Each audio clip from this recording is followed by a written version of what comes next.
오늘 말씀의 제목은 주 예수를 믿으라, 주 예수를 믿으라입니다. 오늘은 복음 설교를 좀 하겠습니다. 오늘이 선교 주일이기 때문에 우리 복음 전파, 이 귀한 사역을 한번 돌아보는 시간이 되기도 할 것 같고요. 사도 바울은 로마 교회에게 자기는 복음 전하기를 힘쓰겠다고 말했어요. 로마서 1장 15절의 말씀에 보니까 이렇게 말했어요. 그러므로 나는 할 수 있는 대로 로마에 있는 너희에게도 저 복음 전하기를 원하노라. 여기에 말하는 로마에 있는 너희가 누군지 아십니까? 7절에 가서 보니까 바로 성도라고 말하고 있어요. 성도가 또 복음을 듣는 겁니다. 마치 우리가 지금 복음을 들어야 하는 것과 마찬가지입니다. 사도 바울은 복음 전하기를 원하노라 말했고, 저도 복음 전하기를 원합니다. 그리고 여러분들도 복음 전하기를 원하시기 바랍니다. 그렇다면 우리가 복음을 다시 한번 봐야 되겠죠? 우리가 잘 알고 있다고 생각하나요? 여러분들에게 도전이 되라고 이런 말을 좀 드리는 것을 양해해 주시기 바랍니다. 어떤 분은 직분도 있으신데 내가 지금 죽으면 천국 갈 수 있을지 없을지 희미하다는 거예요.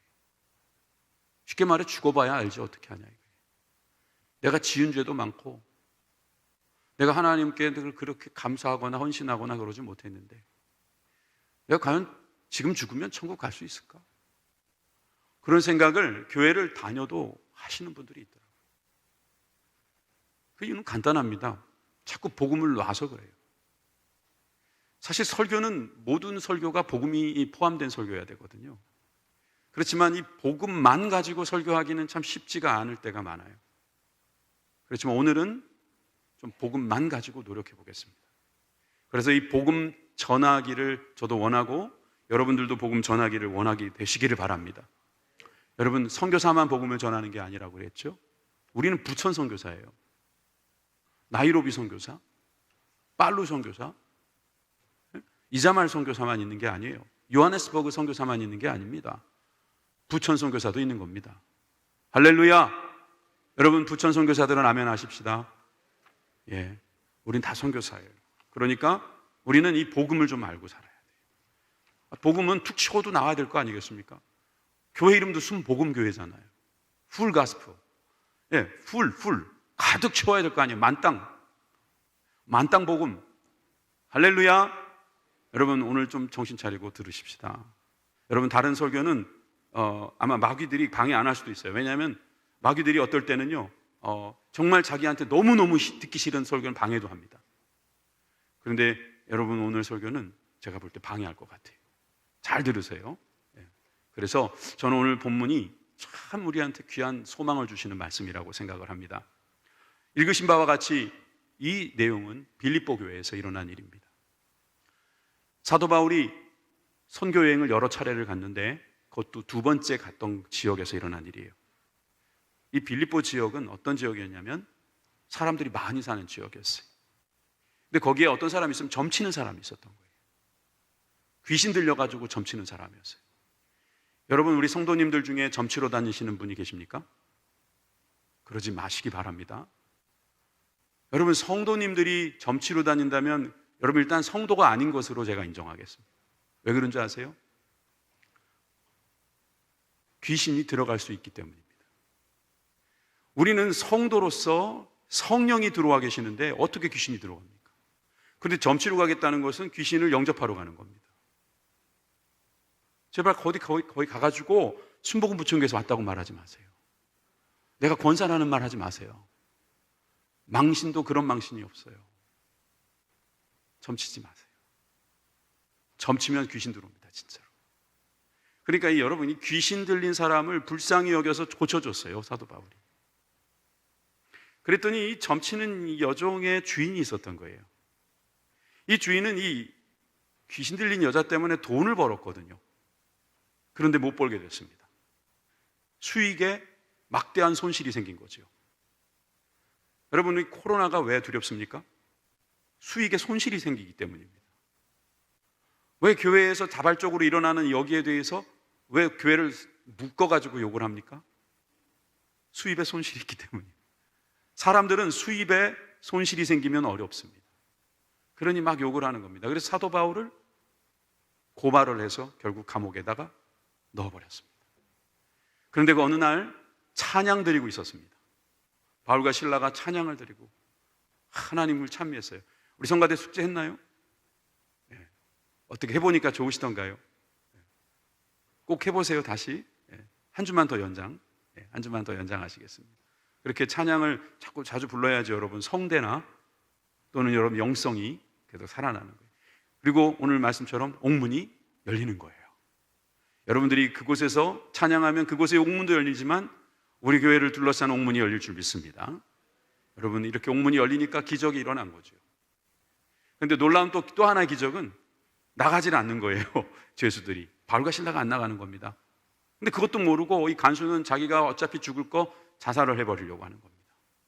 사람은 더 이상 희망이 없다고 생각할 때 자살하는 겁니다. 자존심이 상해도 자살하고 자존감이 상해도 자살하고.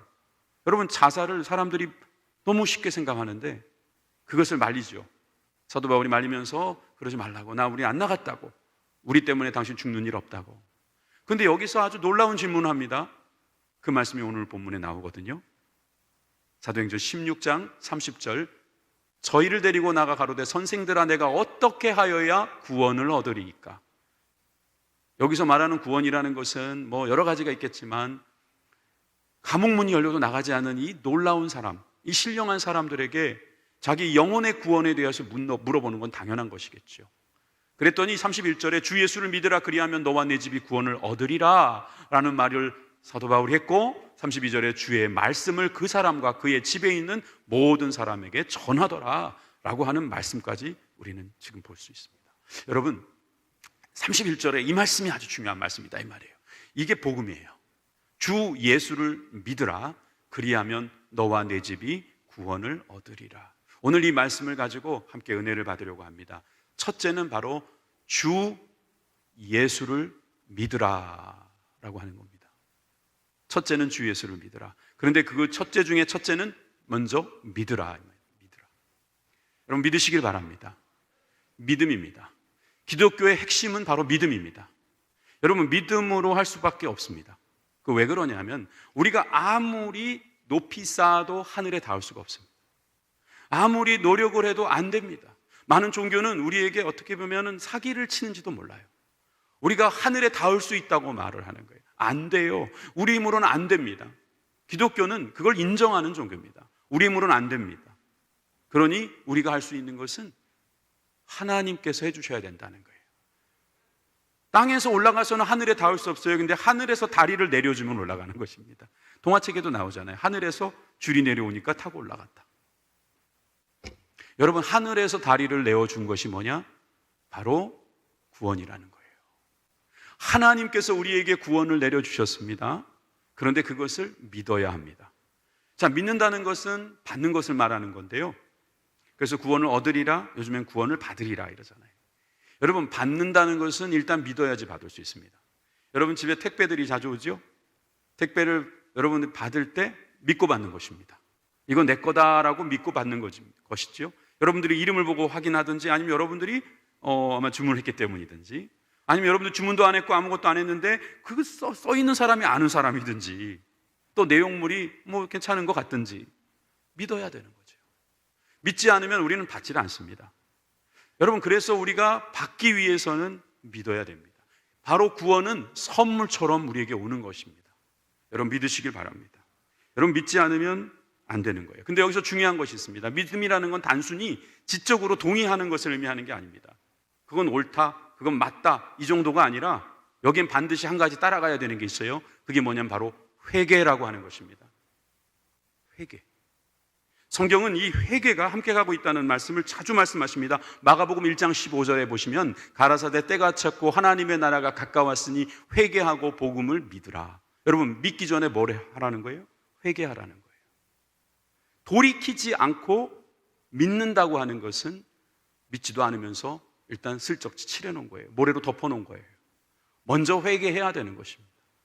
먼저 회개하고 그 다음에 주님은 믿으라고 말씀하시는 거예요. 그래서 믿는다 이 말 안에는 항상 회개가 함께 있다라고 여러분 생각하시기를 바랍니다. 예, 정말 이건 매우 중요합니다. 왜냐하면 사도행전 20장 21절에도 나왔어요. 유대인과 헬라인들에게 하나님에 대한 회개와 우리 주 예수 그리스도에 대한 믿음. 여러분, 이 회개와 믿음은 항상 이렇게 같이 가더라고요. 히브리서 6장 1절에도 보니까 죽은 행실을 회개함과 하나님께 대한 신앙과, 여러분, 회개와 신앙, 즉 믿음 같이 가는 거예요.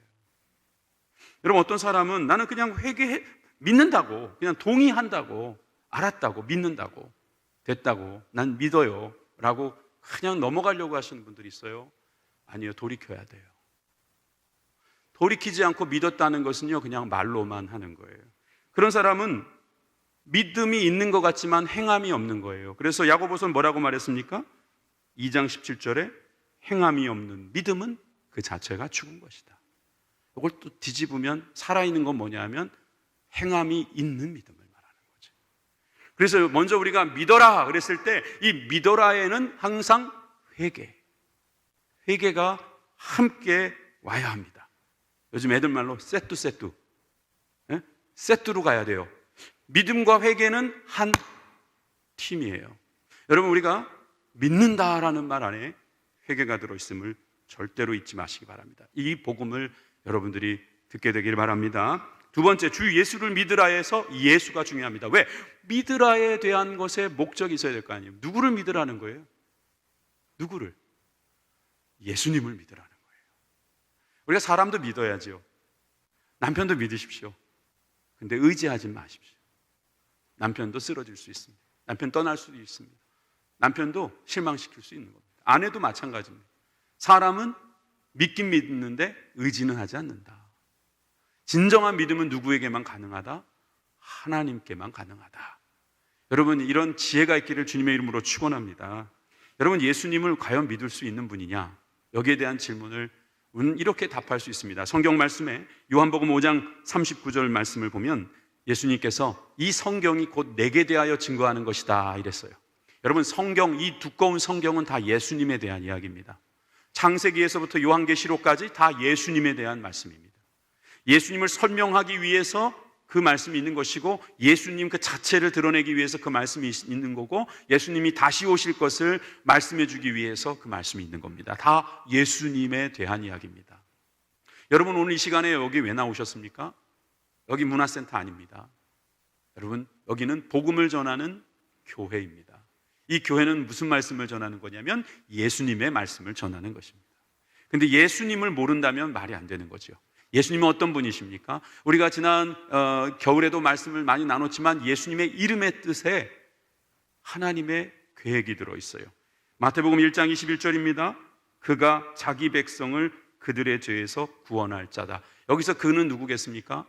하나님이십니다. 예수님은 바로 하나님이신 거예요. 그가 자기 백성을 그들의 죄에서 구원하시려고 예수님의 이름을 무조건 예수라고 지으라고 했습니다. 그래서 예수가 되신 겁니다. 예수라는 이름을 이렇게 거슬러 올라가면 어디서부터 나온 거냐면 야사에서 나온 말입니다. 야, 그럼 하나님이란 말이죠. 사, 이것은 구원한다는 뜻이 있어요. 그러면 야사에서 예수가 된 거예요. 여호수아가 된 거예요. 호세아가 된 거예요. 구원해 주시는 분이 바로 예수님이시다는 거예요. 누가? 하나님이. 그래서 여호와와 예수님은 같은 이름이라고 봐도 되는 거예요. 생각해 보세요. 우리가 그 구약 성경을 보면은요, 그냥 온통 여호와. 우리 주님의 거룩한 이름이 계속 나옵니다. 그죠? 그런데 여러분, 신약에서 혹시 여호와를 찾아보셨습니까? 신약에서는 단 한 번도 여호와라는 단어가 나오질 않습니까? 왜 그렇습니까? 바로 예수가 여호와이시기 때문에. 예수님은 하나님처럼, 성부 하나님처럼 그렇게 말씀하십니다. 출애굽기 3장 14절에 보면은 하나님께서 나는 나다 이렇게 말씀하셨어요. 우리 번역으로는 나는 스스로 있는 자다 이렇게 되어 있지만 영어 성경에 보면 I am that I am. I am who I am 이라고 되어 있어요. 헬라어로는 에고에이미, 나는 무엇이다, 나는 나다. 여러분, 그래서 예수님도 하나님처럼 그렇게 말씀을 하시는 걸 볼 수 있어요. 요한복음에만 봐도 7개가 나옵니다. 한번 볼까요? 나는 생명의 떡이다. 나는 세상의 빛이다. 나는 양의 문이다. 나는 선한 목자다. 나는 부활이다. 생명이다. 나는 길이고 진리고 생명이다. 나는 참 포도나무다. 에고 에이미. 나는 나다. 나는 이렇다라고 말씀하시는 거죠. 여러분, 이렇게 주님께서는 우리를 구원하기 위해서 이렇게 자신을 드러내셨습니다. 여러분, 예수님의 이 땅에 오신 목적은 우리를 구원하시기 위함입니다. 그분을 믿어야 하는 것이죠. 구원할 생각이 없는 분을 믿으실 필요 없습니다. 구원해 줄 능력이 없는 분을 여러분 의지하지 마십시오. 구원해 주시겠다는 분을 꼭 붙드는 저와 여러분들이 되길 바랍니다. 그래서 사도행전 4장 12절 말씀에 다른 이로서는 구원을 얻을 수가 없다. 천하 인간의 구원을 받을 만한 다른 이름을 우리에게 주신 일이 없다. 예수 아닌 다른 것에는 길이 없다 말씀하고 계십니다. 요한복음 1장 12절에서 13절에도 영접하는 자, 곧 그 이름을 믿는 자, 여러분 그 이름은 바로 예수님입니다. 예수님을 믿는 자들에게는 하나님의 자녀가 되는 권세를 주셨다고 했습니다. 혈통, 육정, 사람의 뜻 이거 아닙니다. 오직 하나님께로서 난 자들 주님께서 구원해 주시겠다고 말씀하십니다. 로마서 10장 9절에서 10절 말씀에도 우리가 입으로 예수를 주로 시인할 때, 그리고 하나님께서 그를 죽은 자 가운데서 살리신 것을 우리 마음에 믿으면 구원을 얻게 된다 그랬어요. 일단 여러분, 우리가 마음으로 믿는 게 중요하죠. 그 다음에 우리의 입으로 시인하는 것까지 가야 하는 것입니다. 여러분, 이것을 우리가 잘 전하고 또 잘 기억하고 있지만 어떤 분은 아직 고백을 못하신 분이 계셔요. 그럴 수 있죠. 잠깐 미루신 분들이 있죠. 아직 내가 신중하게 생각해 봐야겠다고 아직 못하신 분이 있죠. 일단 먼저 마음으로 한번 믿어보실까요?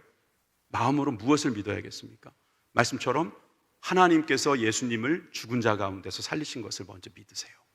그리고 이제부터 여러분 고백하십시오. 저 파란 박스에 들어있는 말처럼 예수님은 나의 주님이십니다. 여러분 한번 말씀해 보실 의향이 있으십니까? 분위기 휩싸이지 마시고 여러분 믿으세요. 일단 믿어야 돼요. 믿어야 돼요. 믿지 않고 그냥 입으로만 하는 거는 앵무새도 할 줄 알아요. 여러분, 우리가 진짜 믿는 것이 무엇이냐? 예수님을 믿는 거예요. 예수님께서 우리를 위하여 죽으시고 예수님께서 하나님에 의해서 사흘 만에 부활하셨다는 사실을 우리가 믿는 것, 그것을 믿는 것이 분명히 먼저 돼야 돼요. 그 다음에 나는 예수님을 나의 주님으로 믿습니다. 한번 고백해 볼까요? 자, 이제 여러분들의 마음이 믿었다면 한번 말씀해 보시기 바랍니다. 시작. 예수님은 나의 주님이십니다. 여러분 진지하게 고백한 것으로 저는 믿습니다. 그렇다면 여러분, 이 자리에 계신 여러분들 모두가 다 이 말씀을 고백했다면 성경 말씀은 여러분들이 다 구원을 얻었다고 말씀하시는 거예요. 막 찌릿찌릿하지 않죠.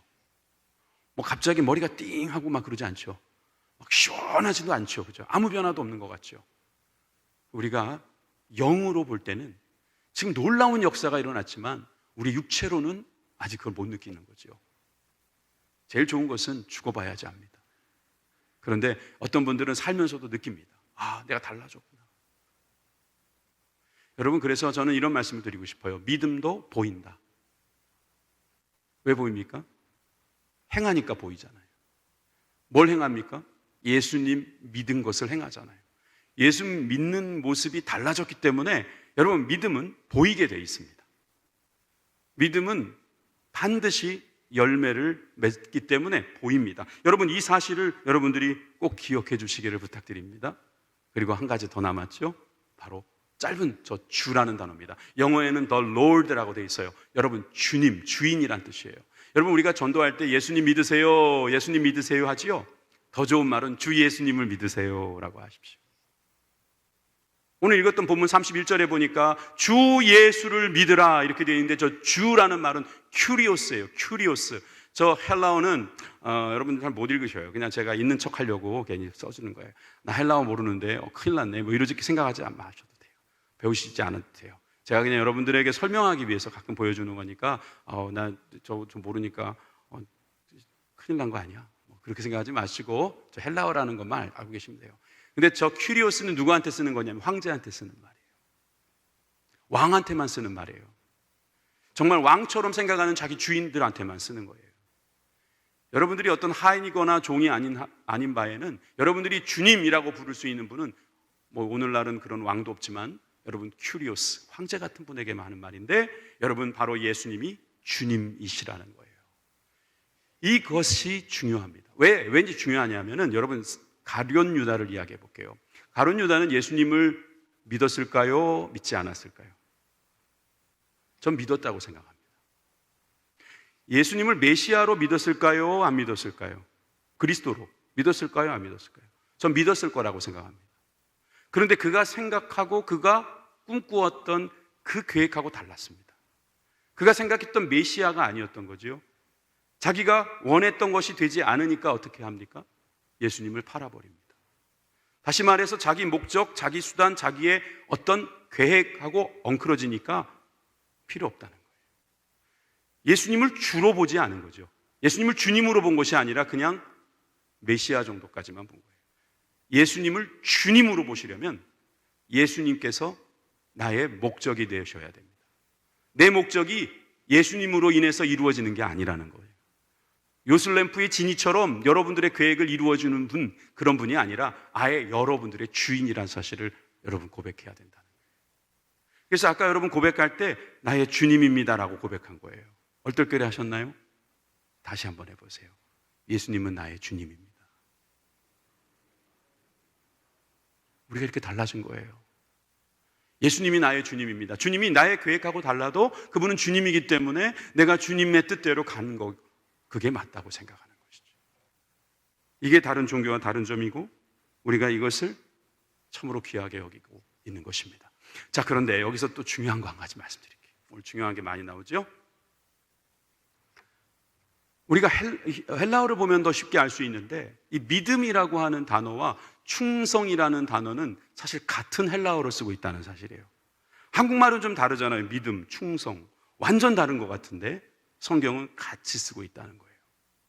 이 두 단어가 같이 나오는 저를 막 찾아보니까 요한계시록에 딱 나옵니다. 요한계시록 2장 13절에 보니까 버가모 교회에 있는 사람들에게 예수님께서 칭찬하시면서 뭐라고 말하냐면은 충성된 증인 안디바가 너희 가운데 곧 사단에 거하는 곳에서 죽임을 당할 때에도 나를 믿는 믿음을 저버리지 아니하였다. 칭찬하시는 거예요.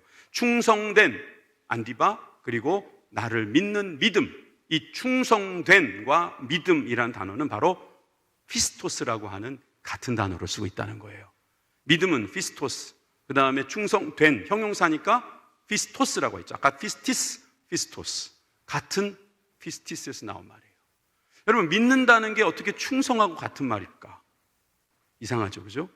갈라디아서 5장에 보면은 성령의 9가지 열매가 나오지요. 여기도 보니까 충성이 들어가 있어요. 성령의 9가지 열매 왜 믿음이 빠졌을까? 빠진 게 아니었어요. 충성이 믿음이었던 거예요. 피스티스, 충성과 믿음은 같은 단어를 쓰고 있다. 여러분 그런 사람은 결국 주님을 주여 주여라고 말로만 하지 않고 주님의 뜻대로 행하는 충성이 보입니다. 거기에 무슨 말씀이죠? 마태복음 7장 21절에 보니까 내 아버지의 뜻대로 행하는 자, 충성된 자죠. 충성스러운 자죠. 나를 따라오너라 내가 너희를 사람을 낚는 어부가 되게 하겠다. 따라와라, 따라오라는 말은 결국은 나를 믿고 와라 이런 말도 되지만 나를 충성해라, 나에게 충성해라 이렇게 돼요.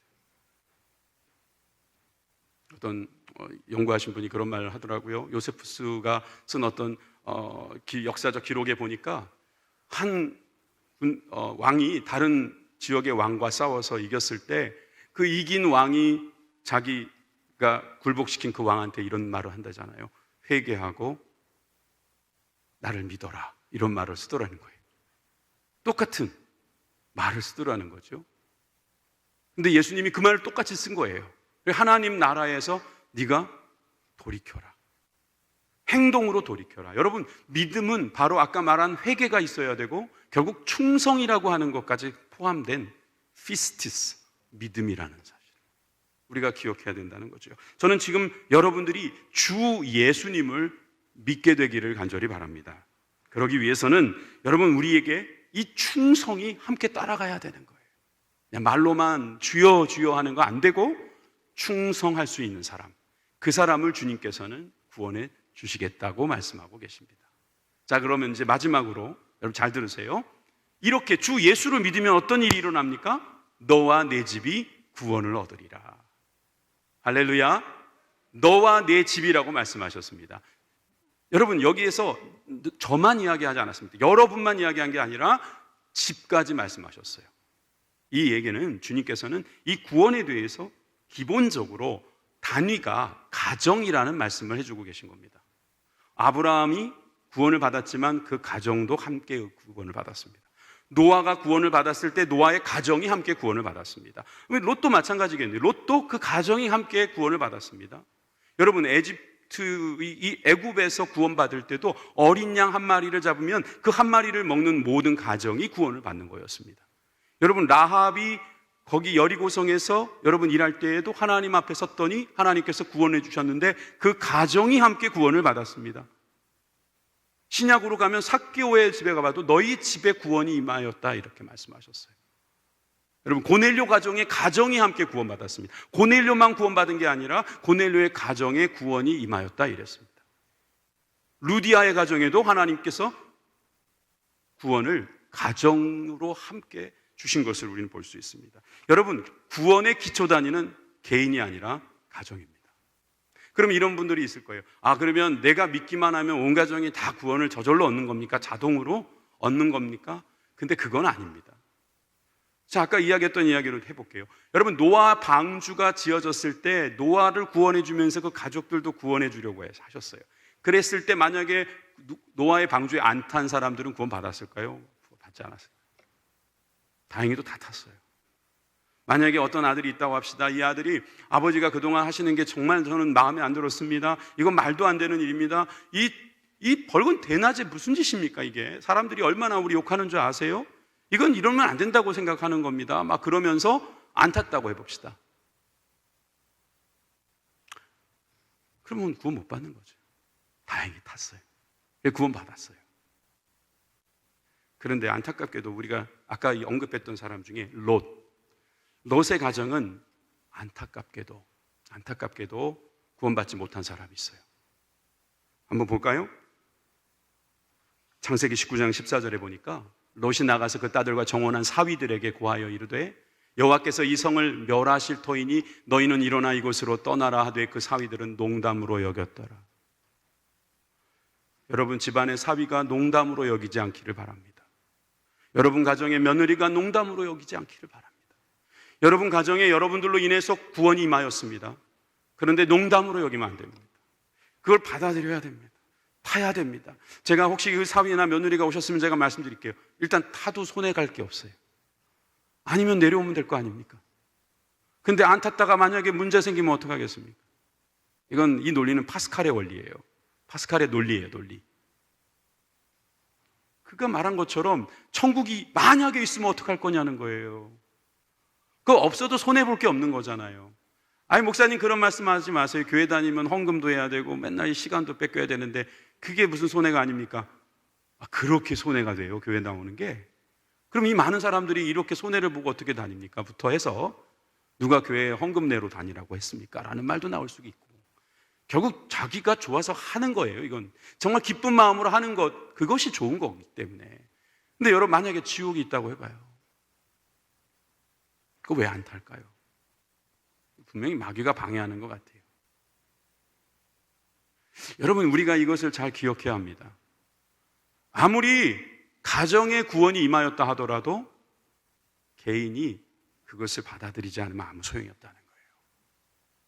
어린 양의 피를 바르고 그 고기를 먹어야지 산다고 그랬는데 그날따라 애굽 친구가 자꾸 보자 그래서 그 집에 가서 하룻밤 잤다. 걔는 죽은 거예요. 왜 그래요? 하나님께서 구원해 주겠다고 그렇게 하라고 그랬으면 그렇게 해야지 된다고 하기 때문입니다. 주님은 AI보다 못하십니까? 그게 아니죠. 왜냐하면 주님께서는 우리와 이 말씀으로 서로 신뢰를 쌓고 계신 것입니다. 내가 하고 싶은 대로 하면 정말 주님이 주님이라고 할 수 있겠습니까? 우리와 주님의 관계는 1대1의 관계가 될 수가 없는 너무나 멀리 계신 분입니다. 그러니까 자꾸 착각하지 마시고 주님을 마치 자기 친구처럼 생각하지 마시고 정말 이 주님은 창조주이심을 우리가 기억하고 우리를 정말 다스리시는 왕이심을 꼭 기억하시기 바랍니다. 자, 다시 돌아가면 저는 우리들에게 임한 이 구원은 바로 우리 모두에게 주님께서 계획하고 계신 거라고 저는 확신합니다. 저는 오늘 본문에서도 그런 장면을 발견했어요. 사도행전 16장에 보니까 자기와 그 권속들이 다 세례를 받았다 그래요. 그죠? 그리고 나서 뭐라고 그랬습니까? 저희를 데리고 자기 집에 가서 음식을 차려주고 저와 온 집이 하나님을 믿었으므로 크게 기뻐하니라. 그 가정이 교회가 되는 거예요. 그 가정이 지금 예배를 하는 거예요. 여러분, 교회의 가장 기본 단위는 구역이라고 보기 어렵습니다. 가정이 가장 기본 단위입니다. 가정이 구원을 받는 것입니다. 가정이 구원을 받아서 그 가정이 구역이 되고 구역이 교회가 되는 겁니다. 여러분, 가정에서 교회 같은 역사가 있어야 됩니다. 여러분, 우리가 교회에 모였는데 맨날 먹기만 하고 놀기만 하고 잡담만 하고 그러는 사람들이 있겠습니까? 구역 예배를 드린다고 하면서 맨날 그냥 세상 이야기하고 뭐 요즘 돌아가는 이야기, 그런 이야기만 하면 되겠습니까? 마찬가지로 교회인 가정도 그래서는 안 됩니다. 이 가정이라는 이 귀한 기본 단위, 구원하시려는 이 기본 단위인 그곳에서 우리가 해야 할 일이 있는 거예요. 그게 바로 교회가 할 일이에요. 여러분, 교회는 몇 가지 사명이 있다는 사실을 잊지 마세요. 요즘 왜 많은 사람들이 교회를 막 이렇게 좀 험담하시죠? 교회는 왜 요즘에 꼭 그렇게 대면 예배를 고집하느냐? 교회의 5가지 사명 우리 한번 볼까요? 먼저 이 교회의 5가지 사명 중에 첫 번째는 레투리기아라는 게 있어요. 레이투리기아. 여러분, 이 말은 liturgy라는 단어가 됐어요, 나중에. 그래서 성례전, 예식, 예배 이런 말의 기본이 됐죠. 근데 이 예배가 교회의 사명입니다. 두 번째는 캐리그마입니다. 말씀을 전파하는 게 이게 캐리그마가 교회가 할 일이에요. 또 세 번째는 뭘까요? 디아코니아. 디컨이라는 집사가 바로 이 디아코니아를 하는 봉사자라는 뜻이죠. 그리고 우리가 교육도 필요하지요. 디다케가 있어야 돼요. 교회는 이 디다케까지 해야 돼요. 그리고 마지막 5번째는 코이노니아가 꼭 있어야 돼요. 교회는 이 5가지를 해야 돼요. 목사들은 이 교회를 이렇게 이끌어가면서 이 5가지를 꼭 해야 된다고 생각하고 있는 거예요. 그러다 보니까 예배를 강조하고 전도를 강조하고 봉사를 강조하고 교육을 강조하고 친교를 강조하고 있어요. 우리 교회 잘하고 있는 것 같죠? 그러니까 자꾸 어떻게 보면 대면 예배가 필요하다라고 말을 할 수는 있는 겁니다. 그러나 정책에 반하거나 법을 어기거나 그리고 오만하게 행동해서는 안 될 것입니다. 그리고 우리 가정을 한번 가봅시다. 가정도 저거 5가지 다 하는 게 좋아요. 그게 뭐예요? 저거예요. 예배예요. 가정 예배. 저는 내일부터 2월 달이 시작되기 때문에 여러분들에게 부탁 겸 숙제를 드리겠습니다. 가정 예배를 드리십시오. 가정 예배를 드리세요. 여러분, 제가 한번 여러분들에게 이런 한번 말을 해볼게요. 가정 예배를 잘 드렸는데 나중에 무슨 안 좋은 일이 있으면 저한테 손해배상 청구하세요. 제가 목사의 이제 가정이잖아요. 제가 목사니까 우리 아이들도 구원이 임했거든요. 그런데 이 아이들이 구원을 받으려면 자기 입으로 시인해야 돼요. 제가 그냥 아들이라고 걔를 천국 데려갈 수가 없어요. 저는 저 한 몸밖에 구원 받을 수가 없는 사람. 그것도 제 힘으로 되는 게 아닌데 어떻게 자녀까지 하겠어요? 그런데 구원이 임했다는 것을 우리가 거듭거듭 확인할 수 있는 데가 어디예요? 예배의 장소예요. 저는 이런 이야기를 간단하게 한 것이 아닙니다. 여러분들 중에는 혼자 예배를 드리는 분도 계십니다. 부부만 있는 분들도 있습니다. 또 어떻게 보면 환경이 좋지 않은 분들도 있습니다. 그렇지만 할 수 있습니다. 말씀, 기도, 찬양 이 3가지를 가지고 한번 여러분들이 환경에 따라서 한번 해보세요. 밥은 3번이나 먹는데 한 번 정도 예배는 드릴 수 있을 거고, 그게 하루에 한 번도 안 된다면 일주일에 한 번이라도 한번 예배를 드려보시라는 거예요. 여러분, 이렇게 우리가 예배를 드리고 있으면 그곳에서 주님이 구원하신 것이 우리 가정을 구원하셨다는 사실을 우리는 이 현장에서도 경험할 수 있어요. 여러분, 주님을 예배하는 사람인데 그 사람이 구원받지 않았다고 누가 말할 수 있겠습니까? 여러분, 우리가 예배자로 선다는 것은 얼마나 귀한 일인지 모릅니다. 그리고 이 가정이 그렇게 건강하면 구역도 자연스럽게 건강해지는 것이고, 그 가정이 큰 가정이 되면 교회가 되는 거예요. 교회도 그렇게 하는 거예요. 이번에 전화로 대신방을 했더니 여러분 많이 좋아하시더라고요. 너무 감사해요. 좋잖아요, 그죠? 여러분들 한 분 한 분에게 다 전화한 것 같아요. 그런데 이제 일주일 정도 시간을 더 가지려고 해요. 근데 아직까지 전화 안 오신 분들은 그 일주일 남은 시간에 드리려고 하는 거예요. 그런데 아직 그래도 좀 뭔가 불안하신 분들은 전화를 주세요. 왜 그런 줄 아세요? 사람이 하는 일이라 교구장들도 여러분들의 전화번호를 틀리게 가지고 있을 수 있잖아요. 그거 해보고 안 되니까 안 받으시나 보다 그러고 서로 오해할 수도 있는 거예요. 그러니까 전화가 안 왔으면 여러분들이 그냥 전화하세요. 예, 이제 신방은 정말 4주 동안 하시느라 고생하셨다고. 여러분 그렇게 하면서 교제를 해야 돼요. 코이노니아가 없는 교회, 그냥 마스크 쓰고 왔으니까 아무 말도 안 하겠다 그러지 마시고, 여러분 마스크는 벗지 마시고 반갑게 손 흔들고 딸랑딸랑, 예? 남자들끼리는 주먹 악수도 좀 하고, 예? 막 눈웃음 있잖아요. 갈매기 눈, 예? 만들어가지고. 어쩔 수 없어요 지금은. 그렇게 하면서 교제도 하시고 전화도 하시고 그렇게 됐으면 좋겠어요. 자, 오늘 말씀을 좀 마칠게요. 이제 복음을 들으셨습니다. 주 예수를 믿는 것이 복음입니다. 그저 예수를 나의 수단, 방법, 목적이 아닌 주님으로 믿는 것, 즉 충성하는 것, 그것이 바로 우리가 구원받는 길입니다. 여기서 말하는 우리란 나와 우리 가정입니다. 우리 가정에 구원이 임하였습니다. 여러분 믿으시면 아멘 하십시다. 저는 그런 복을 받았고 여러분들도 그런 복을 받았잖아요. 그 복이 여러분 실현되기 위해서 날마다의 삶 속에서 여러분 예배가 살아나기를 바랍니다.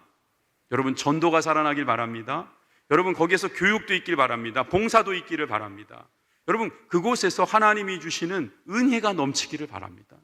여러분 교회는 그렇게 해서 하나님의 거룩한 교제, 하나님과의 교제, 이웃들과의 교제 있는 것이지요. 이런 생각을 해봤어요. 제가 건방지다고 생각하면 저도 달게 받겠습니다. 사람이 얼마나 더 남았는지 아무도 모릅니다. 남은 삶이 몇 년인지 아무도 모릅니다. 이건 너무나 하나님의 거룩한 지혜인 것 같아요. 우리가 남은 걸 알면 얼마나 교만해지고 얼마나 절망해질까요? 근데 몰라요. 그러니까 우리 남은 삶 얼마나 더 예배하고 갈 수 있을지 몰라요. 얼마나 더 우리 가정에서 우리 자녀들과 정말 머리를 맞대고 사랑을 고백하고 갈 수 있을지 몰라요. 괜히 돌아가신 다음에 이상한 노래 부르지 말고 있을 때 잘하고 있을 때 사랑으로 서로 기도해주고, 제일 좋은 사랑은요 기도해주는 거예요. 그렇잖아요. 기도해주는 거예요. 여러분 그런 기도가 있는 저와 여러분들 되기 바랍니다. 제가 2부 예배 때도 오늘 설교했거든요. 4부도 하고 5부도 해야 돼요. 이따 또 장례도 가야 돼요. 오늘 저 체력을 좀 안배하느라고 소리를 좀 안 질렀죠? 그렇지만 마지막 하나만 좀 제가 숙제 좀 낼게요. 여기 남성분들만 한번 손 좀 들어봐 주실래요? 네. 제가 아무래도 3부를 더 사랑하나 봐요. 손 좀 내리십시오. 다시 한번 더 들어주셨으면 좋겠는데요. 자, 오늘부터 이제 지금 제가 하는 말 듣고요. 제가 하는 말 듣고 손 좀 들어주세요. 내가 최소한 한 달에 한 번이라도 우리 가족들과 모여서 예배를 한번 드려보겠다. 예배는 어떻게 드리는지 잘 몰라가지고 그래도 최소한 앉아서 다 같이 앉아가지고 밥 먹듯이 앉아서 자 갖고 와라 성경책. 그래서 여러분들이 은혜 받은 찬양, 은혜 받은 말씀 이렇게 딱 열어보고 내가 이거 갖고 은혜 받았어. 여러분들도 그렇게 살길 바래요. 그리고 기도하고 마치겠다. 이걸 예배로 여기고 예배로 주님 받으십니다. 그래서 이 예배 나 한 달에 한 번이라도 최소한 드리겠다 하는 아빠들만 한번 손 좀 들어봐 주세요. 할렐루야, 할렐루야. 예, 저도 들었어요, 그죠? 예, 감사합니다. 여러분 축복합니다. 예, 내리십시오. 2부 성도님들한테는 숙제는 안 줬고 그냥 한번 해보실 분 하십시오 그랬는데 왠지 여러분들한테는 이거를 같이 하고 싶어가지고 저도 다음 주에 제가 숙제 검사 받을게요. 그래서 우리 같이 한번 구원을 함께 누리는 복된 가정 되길 바랍니다. 기도하겠습니다. 하나님.